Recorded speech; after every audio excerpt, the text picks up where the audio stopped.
470 سال کا زمانہ گزر گیا، اس کتاب سے لوگ آج بھی خائف نظر آتے ہیں۔ ایک شخص نے، ایک مولوی نے بڑی عجیب بات کہی ہے اور مقبول بارگاہ مصطفیٰ صلی اللہ علیہ وسلم جو کتاب ہے اس کے حوالے سے اعتراض کیا ہے۔ میں سب سے پہلے یہ بتا دوں کہ ہر مداری حضرات ایسے نہیں ہوتے، مگر جن لوگوں نے اعتراض اٹھایا میں ان سے کہوں گا کہ اللہ تعالیٰ 6 روز میں دنیا کو پیدا فرمانے کے بعد کس کے کندھے پر بیٹھ کر عرش پہ گیا تھا؟ کس کتاب میں لکھا ہوا ہے؟ کون سی تعویل کریں گے آپ اس عبارت پر کہ خدا قطب المدار کے کاندھے پہ سوار ہو کر عرش پر جلوہ فرما ہوا؟ تعویل قبول ہے؟ ایسے ہزاروں ہزار عبارتیں آپ کے یہاں موجود ہیں جن میں آپ تعویل کرتے ہیں۔ تو پھر سبع سنابل میں بعض عبارات جو آپ کی سمجھ میں نہیں، آپ کے سمجھ سے بہت اونچی ہیں، ان عبارات پہ جو آپ کو اعتراض ہے ان میں تعویل ہے، اور یہ تعویل علماء دین نے کر دی ہے۔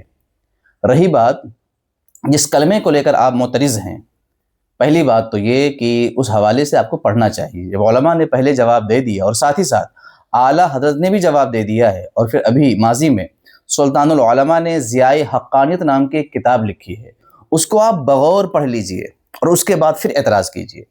اور اگر آپ کو سبع سنابل میں موجود عبارت پر جو اعتراضات ہیں اس میں جو ہماری طرف سے تعویل ہے وہ تعویل آپ کو قبول نہیں ہے، تو پھر اپنی کتابوں کی عبارتوں کے لیے بھی آپ تیار ہو جائیے، کیونکہ آپ کی کتابیں بھی چھپی نہیں، سب چھپی ہوئی ہیں، اور ان میں کیسی کیسی عبارات ہیں جب لوگوں کے سامنے آئیں گے تو آنکھیں کھلی کی کھلی رہ جائیں گی۔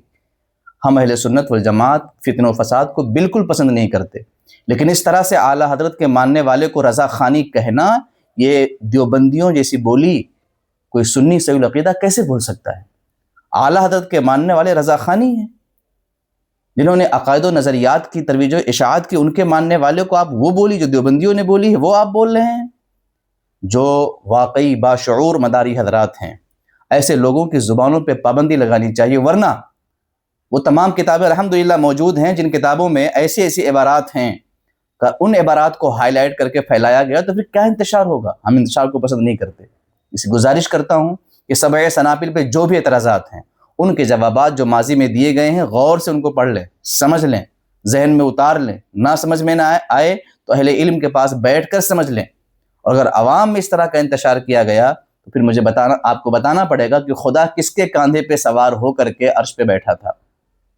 کس خدا کو آپ مانتے ہیں؟ خدا کاندھے پہ سوار ہوتا ہے؟ کس کتاب میں لکھا ہوا ہے؟ وقت آنے پر بتائیں گے اے آسماں تجھے ہم، ابھی سے کیا بتائیں کیا ہمارے دل میں ہے۔